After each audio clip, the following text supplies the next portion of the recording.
Olá pessoal, eu sou o professor Douglas Maioli e neste vídeo vamos fazer a resolução comentada aí das atividades avaliativas da semana 6 da disciplina Pensamento Computacional da Univesp no ano de 2022.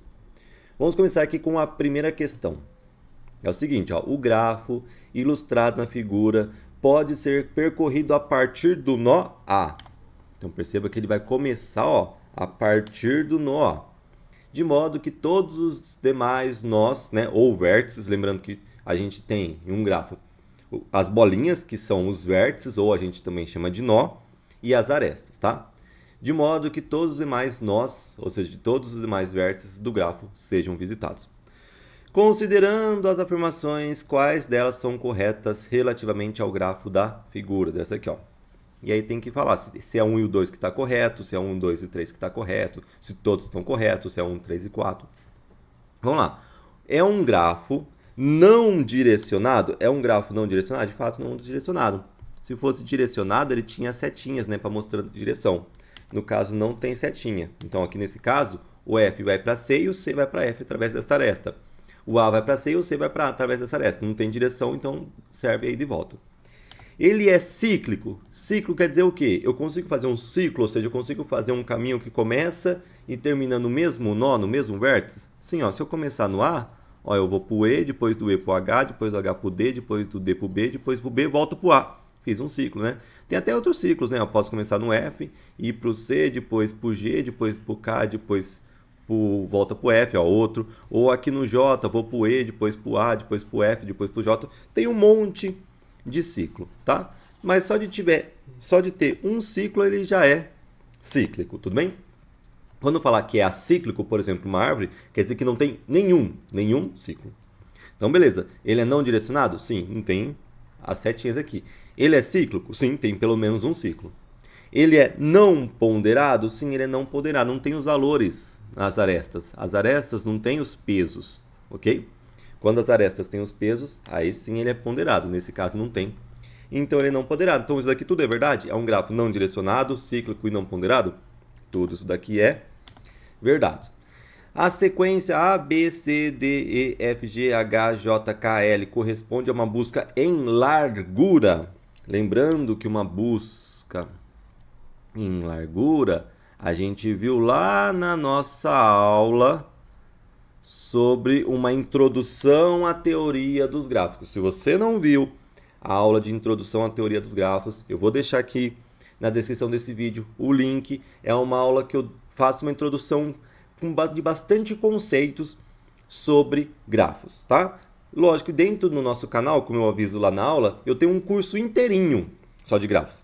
Grafos tem um conteúdo absurdamente grande e uma quantidade absurdamente grande de aplicações.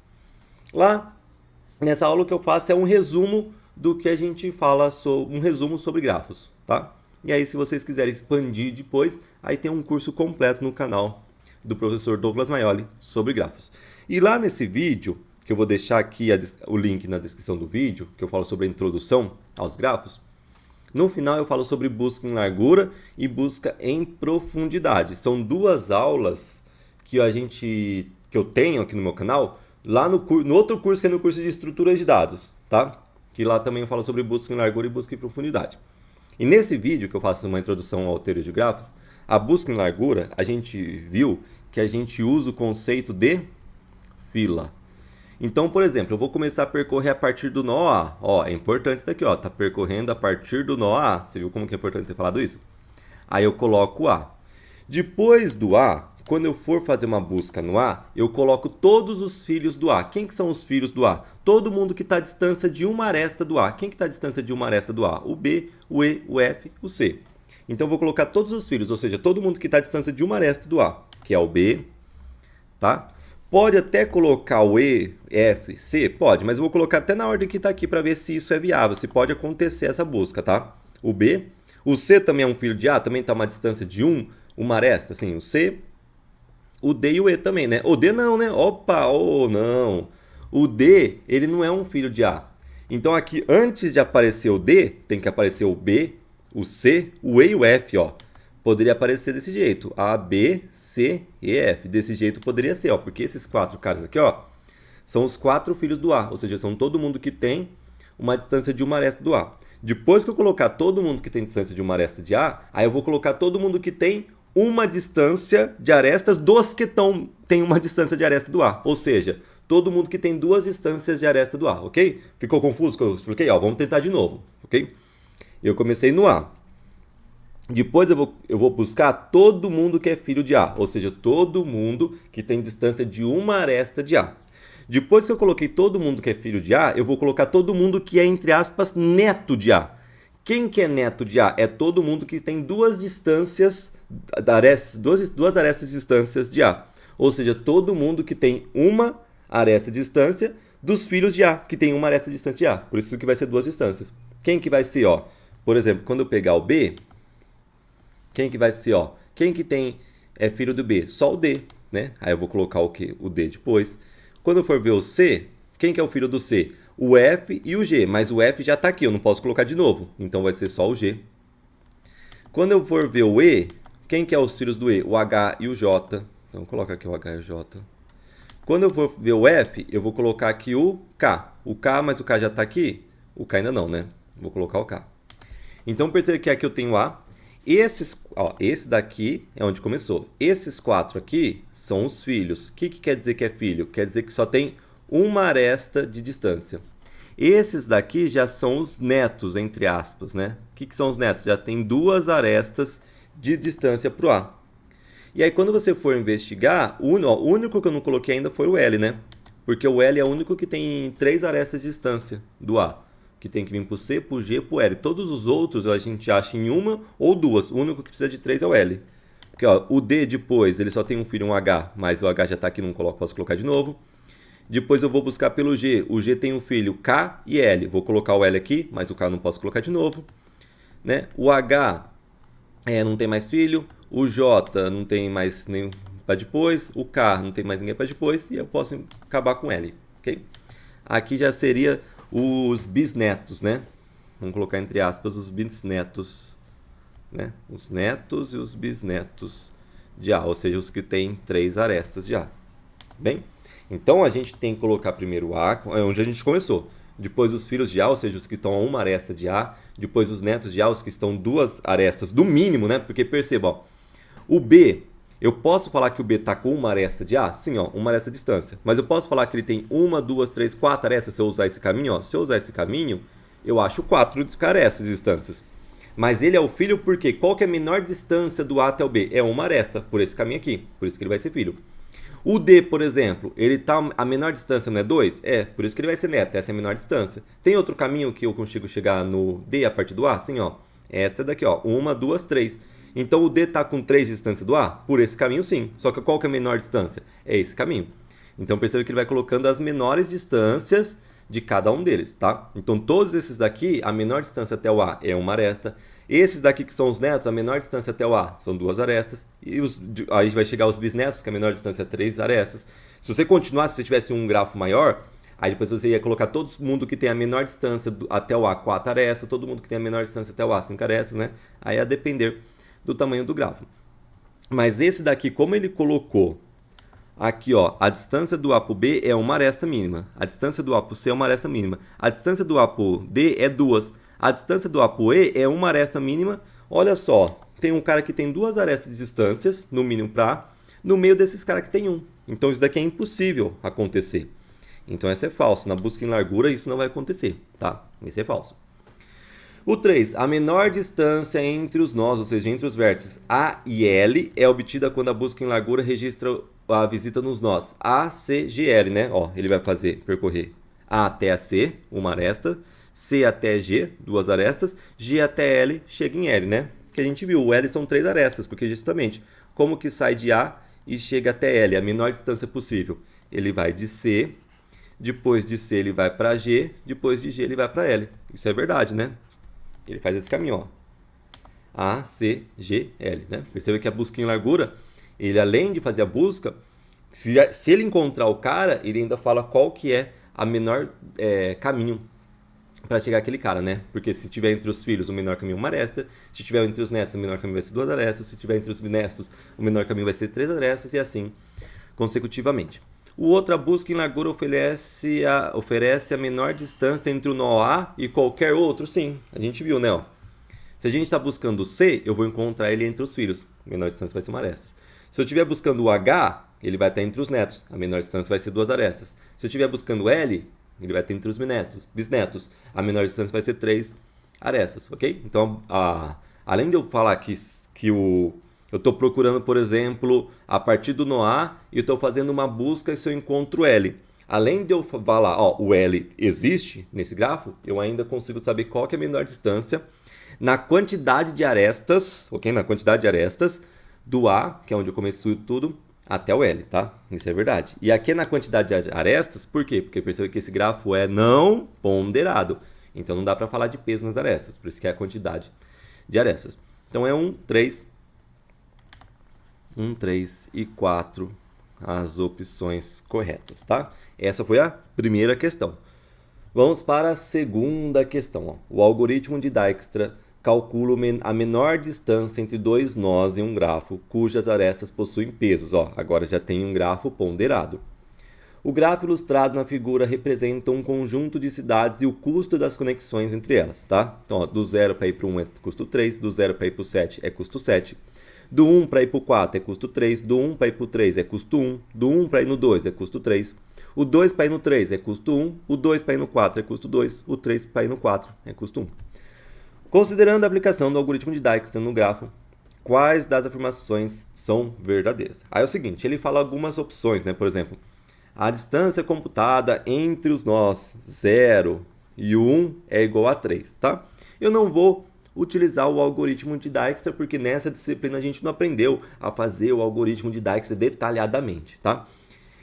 Lá no curso de teoria do grafos, lá tem uma aula só do algoritmo de Dijkstra que eu ensino como calcular o algoritmo de Dijkstra. Se você tiver interesse, pode ir lá na aula do algoritmo de Dijkstra para ter um interesse, por exemplo, como que o Google Maps consegue calcular a menor distância de 2 pontos, né? Ali você pode ter uma ideia como que calcula. Não que o Google Maps necessariamente aplica certinho o algoritmo que eu ensinei lá, né? Vai ser um algoritmo um pouco diferente, tá? Mas aqui eu não vou usar o algoritmo de Dijkstra. Eu só vou tentar achar intuitivamente mesmo a menor distância, que é o que o algoritmo de Dijkstra encontraria, tá? Então não vou usar o algoritmo de Dijkstra. Eu vou tentar encontrar a solução, como o grafo é pequeno, vou tentar encontrar a solução do algoritmo de Dijkstra intuitivamente. O que ele fala? Ó, a distância entre os nós 0, aqui ó, 0 e 1 é 3, ó. Será que esse caminho direto é 3?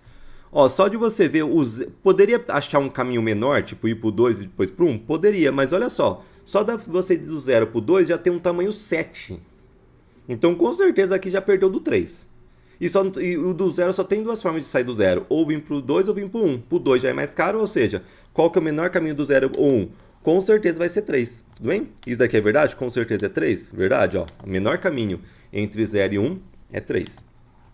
Viu? Como a gente está encontrando, sem usar o algoritmo de Dijkstra, só tentando ver intuitivamente.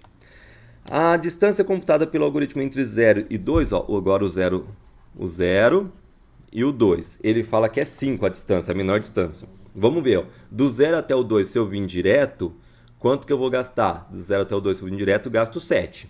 Vamos ver outro caminho. Outro caminho seria vir para o 1 e depois para o 2. Só que nesse caminho eu gastaria 3 mais 3, eu gastaria 6. Já é menor que esse. Vamos ver outro caminho?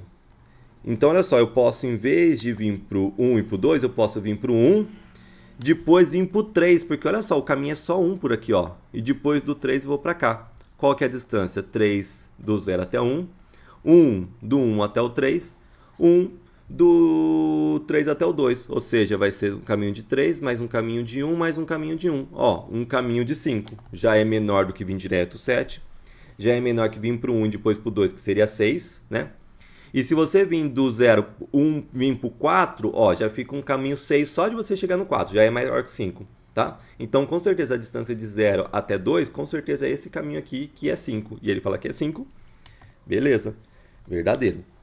Aí ele fala agora o caminho de 0 até 3. Vamos encontrar agora o caminho menor de 0 até 3. Com certeza vai ser esse caminho que a gente já tinha feito, né? O 0 vai para 1, o 1 vai para 3, que é um caminho de 4, né? Ó, 0 para 1, 1 para 3 é caminho de 3 mais 1, 4. Se você vir aqui, ó, já é 7, já perdeu. Se você vir para cá e descer, já deu 6. Nem adianta vir para cá, porque você já fez um caminho maior só de você fazer desse daqui. Se você vir para o 1, depois para o 4, já deu 6 o caminho, que é 3 mais 3, já deu 6. Ou seja, já ficou um caminho maior. Então, do 0 até 3, com certeza esse caminho é o menor, que é 4, que é o que ele fala, 4. Outro que é verdade. E para finalizar, ele fala que o caminho entre 0 e 4, agora entre 0 e 4, é 5. Vamos ver. Se ele pegar esse caminho aqui, ó, do 1, o 0 até 1, depois vai para o 4, ele vai pegar 3 mais 3. É um caminho de 6, tá? Vamos ver se a gente acha um caminho menor que 6. Se a gente pega do 0 para o 2, já é 7, já perdeu, tá? Então a gente vai ter que vir para cá para o 1. Em vez de descer para o 3, vamos supor que eu viesse para o 2, tá? Só aqui já é, ó, 3 mais 3 já é 6. Quando eu pegaria esse caminho de 2, já é 6 mais 2, 8. Já perdeu. Por que perdeu? Porque se eu tivesse vindo do 0 para o 1, 3, mais do 1 para o 4, seria 6. Esse é o menor caminho por enquanto. Agora, se eu vim do 0 para o 1, depois do 1 para o 3 e depois do 3 para o 4, eu faria um caminho de 3 mais 1 mais 1. 3 mais 1 mais 1, 5 é o menor caminho, ó, já é menor que 6. Esse é o menor caminho. Então é verdade que vai ser 5? Sim. Então o algoritmo de Dijkstra encontraria que o menor caminho entre 0 e 1 é 3, entre 0 e 2 é 5, entre 0 e 3 é 4, entre 0 e 4 é 5? Ele encontraria esse caminho? Sim, porque de fato é os menores caminhos. Então nesse caso aqui, dessa segunda questão, todas as alternativas são verdadeiras. Vamos agora para a terceira questão. Nessa questão 3, ele vai explicar como que funciona o algoritmo de Prim, ok? Então vamos ler a questão 3 e aí eu explico um pouquinho melhor por que a gente usa o algoritmo de Prim e como que a gente desenvolve o algoritmo de Prim, ok? Ó, seja o cenário de um governador que seja melhorar o acesso entre um conjunto de cidades de uma região, né? Esse daqui, ó, esse grafo, são as cidades 0, 1, 2, 3, 4, 5, e você vai ver que ele vai precisar construir estradas entre essas cidades. Mas ele quer gastar a menor quantidade possível, sabe? Então a gente vai construir cidade entre 0 e todas as outras cidades, a estrada entre 3 e todas as outras cidades, tá?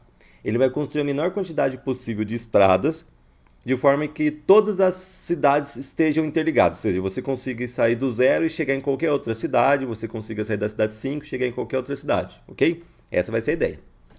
Como os recursos são escassos, a equipe do governador precisa selecionar um conjunto de estradas nas quais serão investidos recursos. A equipe faz um levantamento do custo para melhorar as estradas entre cada duas cidades. Na figura abaixo, as cidades estão representadas pelo conjunto de nós, 0, 1, 2, 3, 4, 5, essas são as cidades, e o valor das arestas corresponde ao custo calculado pela equipe para melhorar as estradas entre os nós correspondentes. Então, entre as cidades 0 e 3, para melhorar essa estrada entre 0 e 3, custa 5.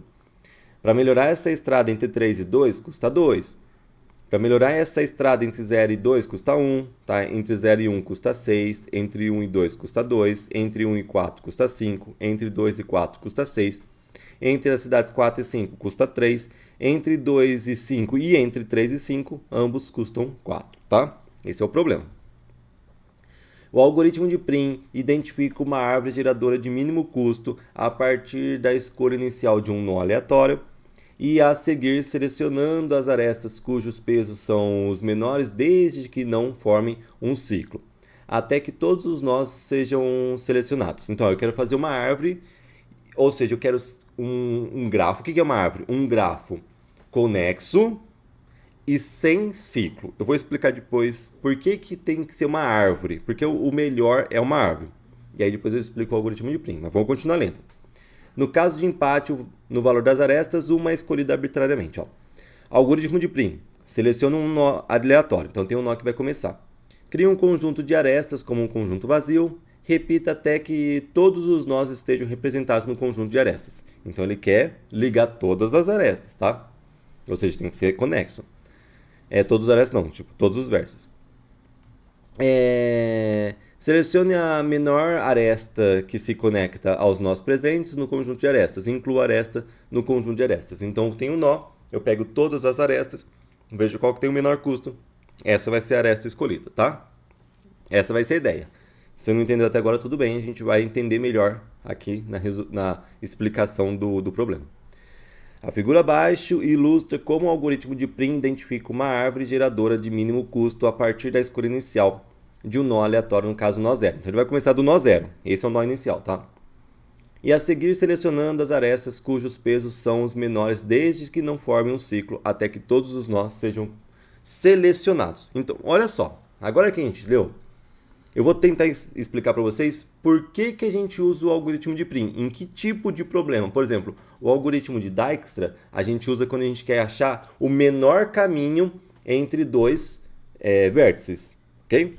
Quando a gente usa o algoritmo de Prim, a gente usa quando a gente quer interligar vários vértices com o menor custo possível. A gente quer deixar todos os vértices interligados com o menor custo possível. Um exemplo.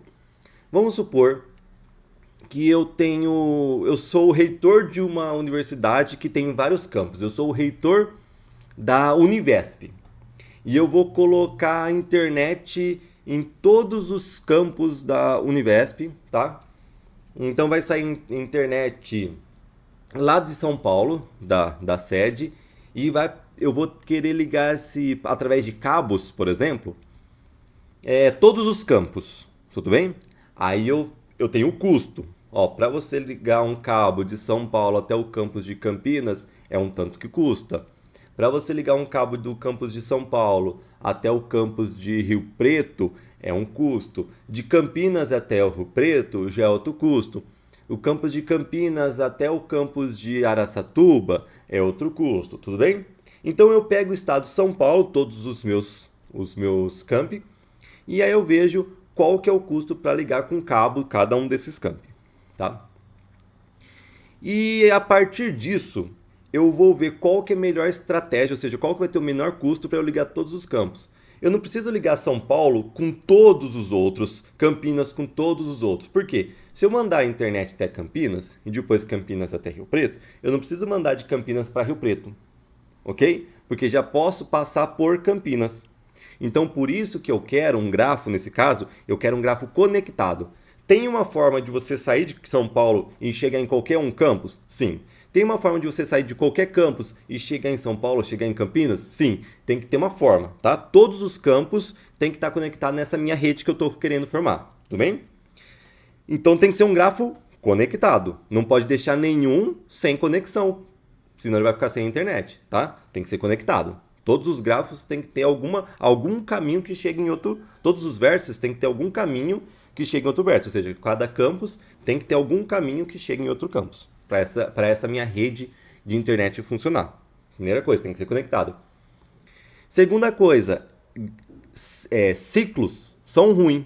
Imagina só, eu ligo daqui de Campinas, de São Paulo até Campinas por cabo, depois de Campinas até São José do Rio Preto. Se eu fazer um ciclo, quer dizer que eu vou ligar São Paulo a Rio Preto. Eu preciso ligar de São Paulo a Rio Preto? Vou até fazer um desenho aqui para você. Estou aqui em São Paulo, ligo por cabo até o campus de Campinas. E aí eu ligo por cabo até o campo de Rio Preto. Já está conectado São Paulo com Campinas e Campinas com Rio Preto, então São Paulo com Rio Preto está conectado consecutivamente. Se eu fechar aqui, eu faço um ciclo, mas ciclo é ruim por quê? Porque se eu tenho um ciclo e eu tiro já está conectado. Então eu não preciso fazer ciclo. Quando eu tenho ciclo, eu estou gastando dinheiro à toa, tudo bem? Então nesse caso, ciclo, eu estou gastando dinheiro à toa, por quê? Porque se eu tirar um caminho do ciclo, no caso eu tirei aqui São Paulo com Rio Preto, não tem problema, ainda tem conectado. E se eu não tirar de São Paulo a Rio Preto, se eu tirar esse daqui, tudo bem, ainda continua conectado essas três cidades. Tá? Então eu quero um grafo que seja conectado, nesse meu problema de colocar a internet em todos os campos, em todos os campi. Eu quero um grafo que seja conectado e evitar ciclo, porque ciclo é custoso. Tá? O que é grafo conectado e acíclico? É árvore. Então eu quero uma árvore. E nesse problema, qual que eu acho a árvore mais barata? O algoritmo de Prim, o objetivo dele é encontrar a solução desse problema, é ver qual que é a árvore mais barata, ou seja, como que eu ligo todos os campos de forma que eu uso a menor quantidade de dinheiro possível e que todos os campos estejam conectados, tudo bem? É o mesmo problema aqui, ó. Eu tenho as cidades 0, 1, 2, 3, 4, 5. Eu quero reformar estradas de forma que qualquer cidade consiga chegar em uma outra cidade por estradas reformadas. Então eu quero sair de 4, chegar no 0, quero sair de 4, chegar no 3, quero sair de 5, chegar no 2, quero sair de 5, chegar no 1. Tem que ser tudo conectado. E aí nesse caso aqui, ciclo, o que acontece? Fica custoso para mim reformar, para esse prefeito reformar. Então ele quer evitar ciclo, para quê? Para ficar mais barato possível. Como que a gente resolve esse problema? Assim como na cidade, assim como na internet da Univesp, aqui a gente usa o algoritmo de Prim, tá? Então o algoritmo de Prim é isso, quando eu quero ter um grafo, eu tenho um grafo aqui de custos, e eu quero achar um subgrafo, ou seja, eu não quero construir todos os cabos, eu não quero ligar todo mundo com todo mundo via cabo, porque isso é caro. Eu quero gastar a menor quantidade possível. Eu não quero pegar e reformar todas as cidades, esse prefeito, tá? Esse prefeito não quer reformar todas essas cidades, essas estradas. Ele só quer reformar a menor quantidade possível, mas que deixe todo mundo conectado. Esse problema a gente resolve, de novo, pelo algoritmo de Prim. Como que a gente faz para resolver o algoritmo de Prim? É o seguinte, ó. A gente vai começar num vértice, num nó. No caso, ele pede para começar no nó 0. Então, ele vai começar no 0, ó. Vou até marcar aqui, ó. O que vai acontecendo aqui, ó. O que vai acontecendo aqui, eu vou mostrando aqui. Vou começar no 0. Aí, o que o falou aqui, ó? Opa, o que falou aqui? Ele falou o seguinte: pega todas as arestas que saem de 0 e vê qual que é a mais barata. Ó, tem essa aresta que custa 6, tem essa aresta que custa 5, tem essa aresta que custa 1. Então, qual que é a estrada mais barata que sai de 0? Esta aqui que vai custar 1. É essa que eu escolho, tá? Então, eu escolho essa estrada aqui que vai custar 1. Então, olha só. Ele está aqui, ó, e ele escolheu essa estrada. Perceba, ó. O passo B, ele escolheu essa estrada. Chegou no 2. Agora, qual que é a estrada mais barata que sai do 2? Mas eu não preciso voltar para o 0, porque o 0 já está conectado. Qual que falta conectar? 1, 4, 5 e 3. Então, o 2 para o 1, qual que é o custo? 2. O 2 para o 4, qual que é o custo? 6. O 2 para o 5, qual que é o custo? 4. O 2 para o 3, qual que é o custo? 2. Então, eu tenho dois empates, ó, 2 e 2. Então, eu vou escolher essas duas aqui, ó, essas duas estradas. Aqui é o mais barato, que custa 2 para chegar no 3. E aqui também é o mais barato, que custa 2. Então, perceba, ó, ele construiu a estrada de 0 para 2, que custa só 1. Chegou no 2, qual estrada que ele vai reformar? Ele vai reformar de 2 para 3, que custa 2, e de 2 para 1, que custa 2 também. São as duas estradas mais baratas que saem do 2. Tudo bem? Agora, qual que é a próxima etapa? Ele tem que conectar quais cidades que faltam? O 4 e o 5. Como que a gente faz para chegar no 4 e 5? Ó, aqui eu estou no 3.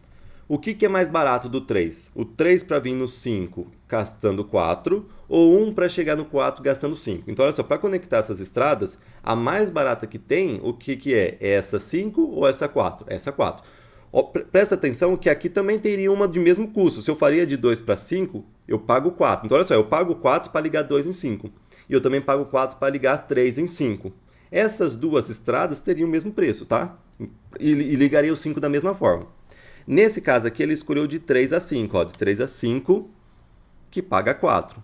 Beleza. Falta conectar qual? Falta conectar 4. Quanto que eu pago para conectar 4? 5 para 4 custa 3. Então, para conectar o 4 a partir do 5, eu pagaria 3 a mais. 2 para 4, eu precisaria pagar 6 a mais. 1 para 4, eu precisaria pagar 5 a mais. Então, qual que é mais barato para conectar 4? É a partir de 5, tá? Então, pronto. Ele construiu aqui, ó. Veja que o resultado desse daqui no F é esse daqui. Então, ele conseguiu fazer o quê? Que todas as cidades estivessem conectadas através de estradas boas. Então, se eu quero ir para o 4, eu posso pegar a estrada aqui, do 4 e para o 2, vem para cá. Do 4 para o 0, vem para cá. Do 5 e para o 1, vem para cá nessa estrada. Tem sempre uma estrada boa, ok? E aí, qual que vai ser o custo total? Ó? Qual que vai ser o custo total? Essa estrada aqui que custa 1, mais de 2 para 1 que custa 2, mais de 2 para 3 que custa 2, mais de 3 para 5 que custa 4, mais de 5 para 4 que custa 3.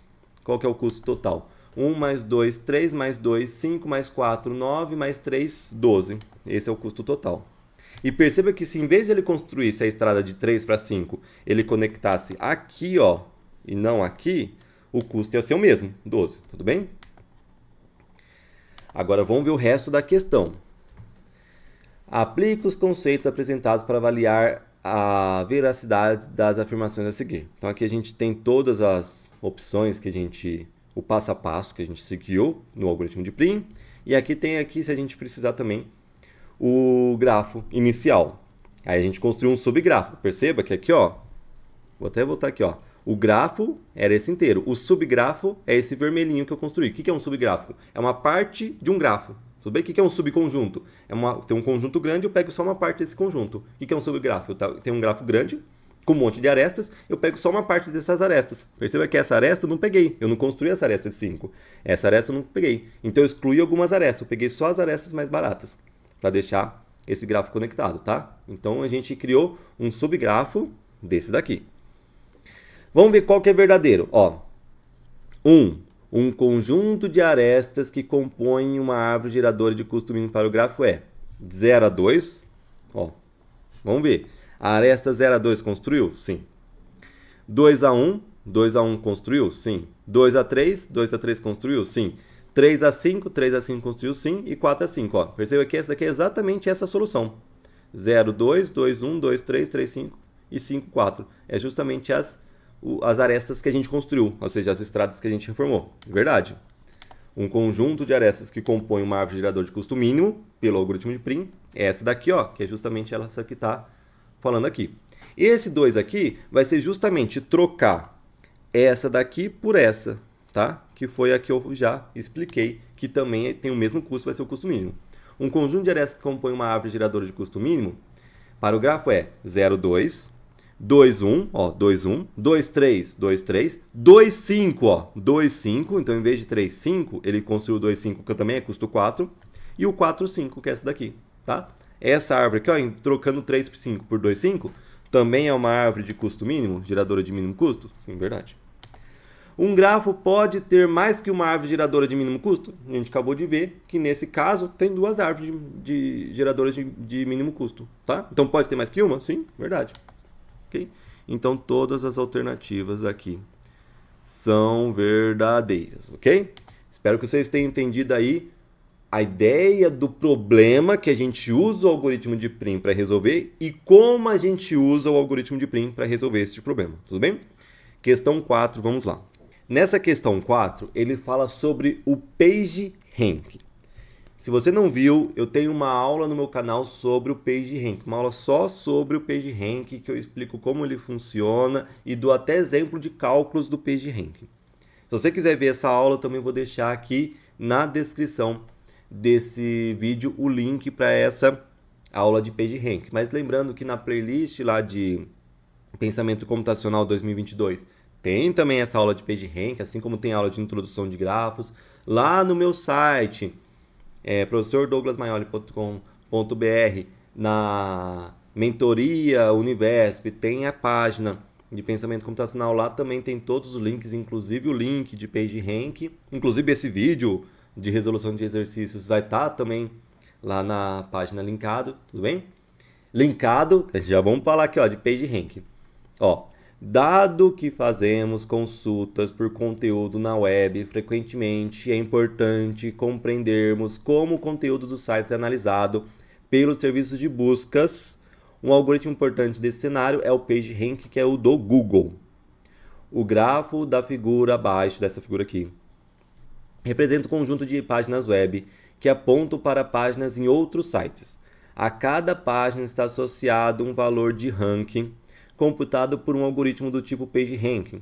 Note que apesar da página C, que é essa daqui, ó, possui apenas um link de entrada, ela possui um valor de ranking alto. Olha só a página C. Ela tem, ó, olha só, 34,3%. Quanto maior, se você prestar atenção, quanto maior essa porcentagem aqui, maior o ranking. Ela tem alto, apesar dela receber só de um, né? Por quê? Porque ela recebe justamente a indicação de um cara muito grande. Esse cara é grande porque, olha, ele recebe indicação de vários sites. Por isso que ele é importante. E esse cara importante só recomenda um cara. Então esse cara deve ser importante também, tá? Seja o seguinte trecho extraído de Miller e Massaron, 2018, página 212. A inovação trazida pelo PageRank é considerar que um índice invertido de termos não é suficiente para determinar se uma página corresponde à informação de busca do usuário. Palavras correspondentes ou significados, a correspondência semântica da busca discutida no fim do capítulo. Entre uma busca e o texto da página é um pré-requisito, mas não é suficiente, pois hiperlinks são necessários para avaliar se a página oferece conteúdo de qualidade e é confiável. Quando se trata de sites, distinguir entre links de entrada e de saída é importante, e links internos que se conectam dentro do mesmo site não deve ser considerado. Tá? Então, um link que vai para o próprio site que está linkado não é considerado. Os links vistos em uma página são de saída quando levam a outra página em outro site. Os links que trazem alguém para a sua página vindo de uma página de outro site são links de entrada, backlinks. Como criador da página, você usa links de saída para fornecer informações adicionais ao conteúdo da página. Presumivelmente, você não usa links aleatórios na sua página, ou links que levam a conteúdos inúteis ou ruins, porque isso estragaria sua qualidade, conforme aponta para bons conteúdos usando links. Outros criadores usam links em suas páginas para apontar para a página quando ela for interessante ou de alta qualidade. Então a ideia é essa. Se todo mundo está indicando para você, quer dizer que o seu conteúdo é bom. Quer dizer que você vai estar lá alto no ranking do Google, tudo bem? É uma cadeia de confiança. Hiperlinks são como aprovações ou recomendações para páginas. Links de entrada mostram que outros criadores confiam em você e você compartilha parte dessa confiança adicionando links de saída às suas páginas que levam a outros. Tá, beleza? Observando a figura acima, utilize seu conhecimento sobre o PageRank para avaliar a veracidade das seguintes informações. Então a gente vai ter algumas afirmações, vamos ver quais são as verdadeiras. Lembrando que é legal, assiste a minha aula lá de PageRank, é uma aula que eu explico certinho, tá? Você vai tirar muitas dúvidas que você tem de PageRank nessa aula. Vamos lá. A computação do algoritmo considera o número de links que chegam a cada página? Sim, quanto mais links chegam na sua página, melhor provavelmente vai ser a sua página. A sua página vai estar mais ranqueada. Então, leve em consideração o número de links que chegam na página. Sim, é só isso? Não, ele vai ter um peso os links que chegam a você. Mas quantos mais links, melhor. Então é verdade que leva em consideração a quantidade de links? Sim, verdade. A influência que uma página transfere para outra página para a qual ela aponta é inversamente proporcional ao número de links que ela utiliza para apontar para outros sites. Quer dizer o quê? Uma página tem uma certa influência. Se ela aponta para um monte de outros sites, ou seja, se ela tem links para um monte de outros sites, quer dizer o quê? Que cada um desses links vai ter um peso pequenininho, porque ele vai distribuir entre esses pesos aqui. Então, olha só, monte de links, pouquinho peso cada um. Agora, se ela aponta só para um pouquinho de sites, ou seja, se você tem link só para um pouquinho de sites, quer dizer que seu peso vai ser distribuído só em um pouquinho de links. Quer dizer que cada link vai ter um peso grandão, tá? Então, um montão de links, pezinho pequenininho para cada um. Pouquinho de links, pesão grandão para cada um. Então, olha só, a influência que uma página transfere para uma página para a qual ela aponta é inversamente proporcional ao número de links que ela utiliza? Sim. Montão, pezinho pequeno. Pouquinho, pesão grandão. É inversamente proporcional, verdade. Páginas que não apontam para outras não são consideradas pelo PageRank, né? Apesar que isso é um problema, se tem uma página que não aponta para ninguém, não tem hiperlink para ninguém, né? Ele vai sugando todo aquele peso que vai sendo transferido para ele, né? Lógico que o PageRank tem como contornar isso, que eu explico na aula, mas ele fala o seguinte, não é o que ele fala, páginas que não apontam para outras não são consideradas pelo PageRank? Sim, são consideradas. A gente pode ranquear essas páginas, tá? Elas são consideradas. Lógico que a gente tem que colocar alguma coisinha a mais no ranking para que ela não sugue todo o peso, né? Toda a influência das outras páginas.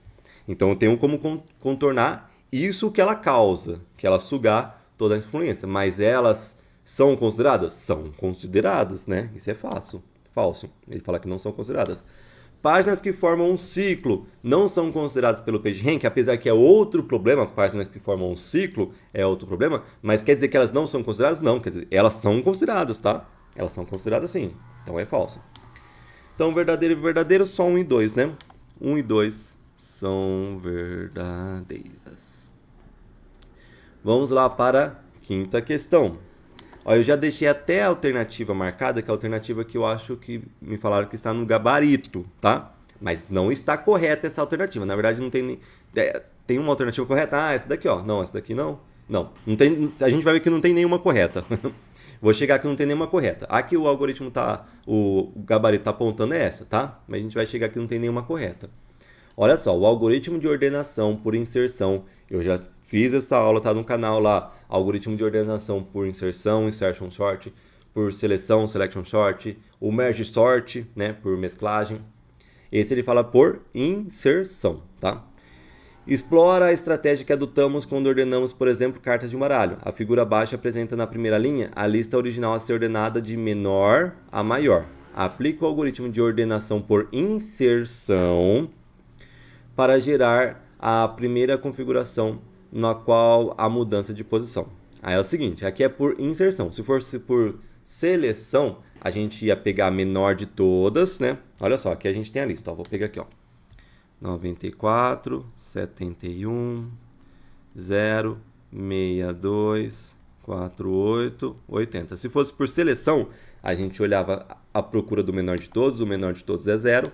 O menor de todos tem que estar na primeira posição, troca a primeira posição com o que ele está, para ficar o menor de todos lá na primeira posição. Isso se fosse por seleção. Se fosse por merge sort, a gente ia dividindo ao meio, depois ia agrupando, ia mesclando, tá? Mas é que ele fala por inserção. Inserção é o seguinte, a gente pega lá o primeiro, esquece o resto. Vamos ordenar o primeiro? O primeiro, beleza, 94 está ordenado, né? Então, o primeiro é trivial. Aí a gente chega no segundo. Vamos ordenar o segundo, 71? Vamos. O de trás do 71 é menor que ele? É. Aí troca de posição. O 71 vem para cá e o 94 vem para cá. Aí o 71 tá para cá. Ele compara com o anterior. Tem anterior? Não tem. Então acabou a comparação, né? Então o 71 veio para cá, o 94 para cá, o resto 0, 62, 48, 80 vem para cá. Aí depois do segunda posição, agora é a terceira posição, né? No caso o 0. Aí eu pergunto, o 0 é menor que o anterior, que é o 94? Sim. Então ele vai pegar aqui, ó, vai trocar. O 94 vem para cá, o 0 vem para cá. Aí o 0 tá para cá, pergunto para o anterior, é menor que 71? Sim, troca de posição. O 0 vem para cá, o 71 vem para cá. Aí o 0 tá para cá, pergunta para o anterior, não tem anterior? Então acaba.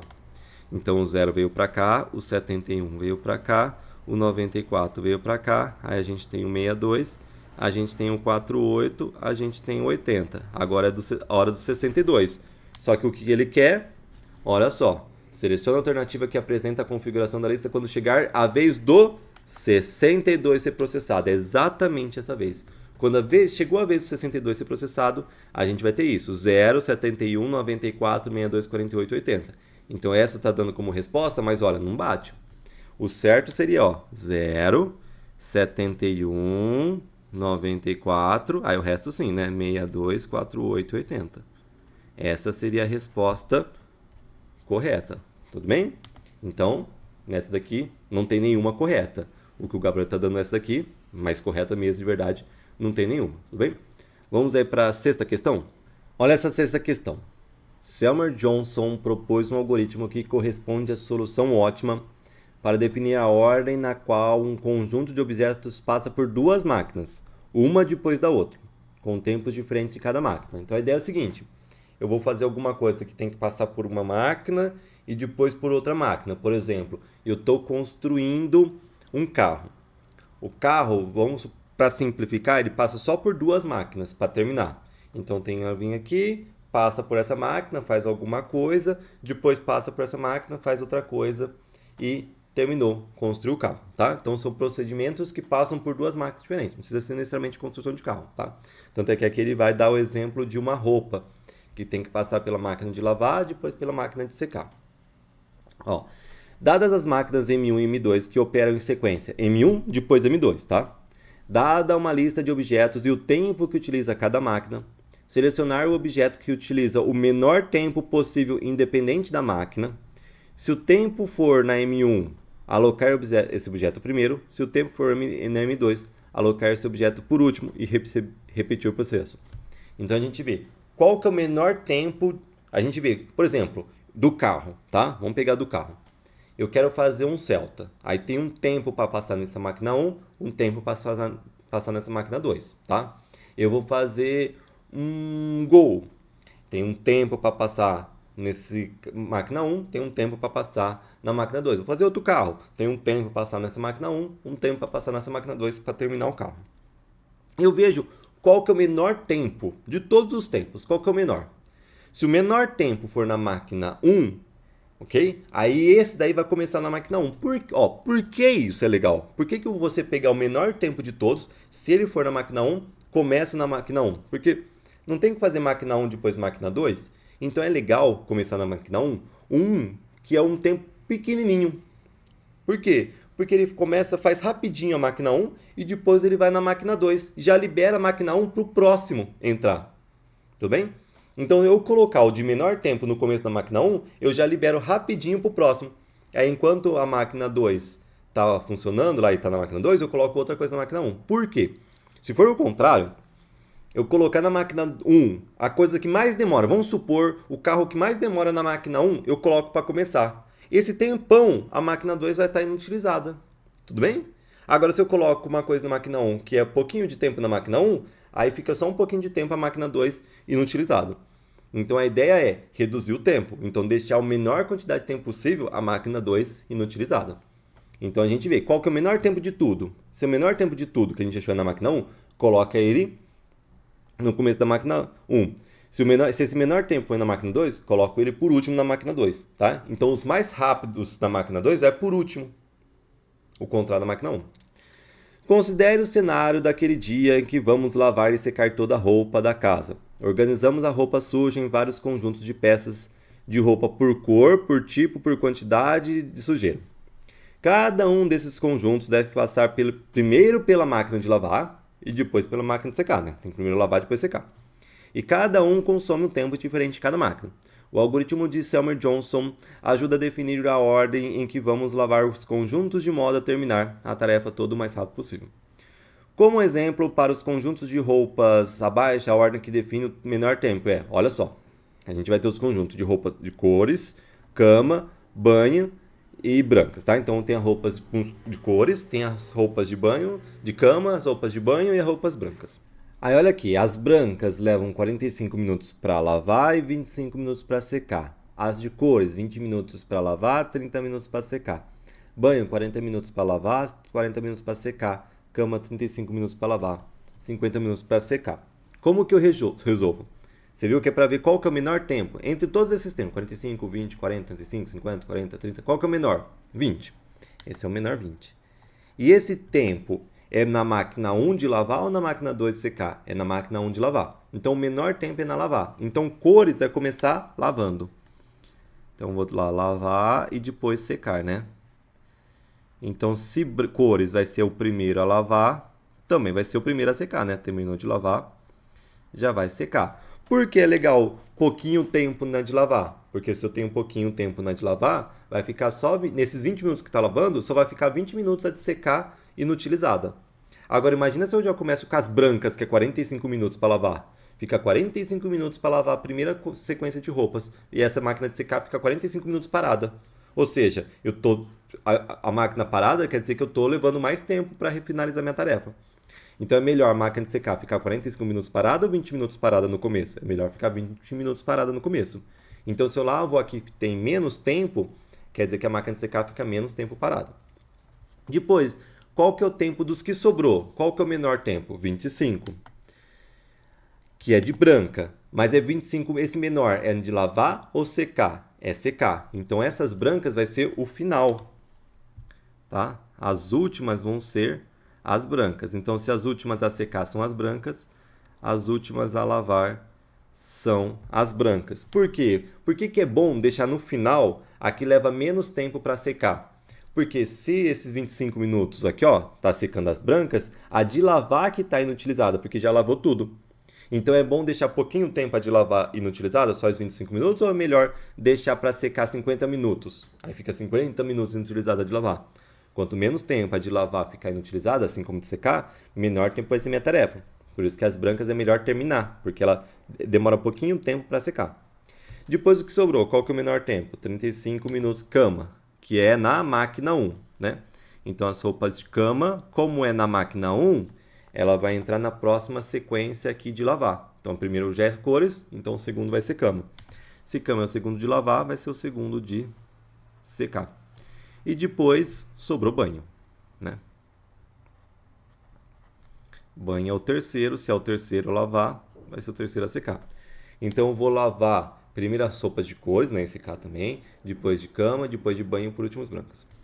Ó, a ordem que terminar a tarefa em menor tempo é cores, cama, banho e brancas. Ó, verdade. Cores, cama, banho e brancas, beleza. Seja as seguintes afirmações, ó. O conjunto de cores é o primeiro da sequência porque tem o menor tempo da máquina de lavar. Verdade, ó. Por que cores ficou primeiro? Porque é o menor tempo da máquina de lavar.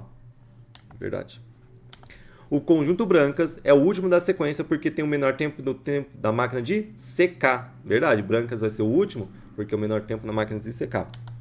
Verdade.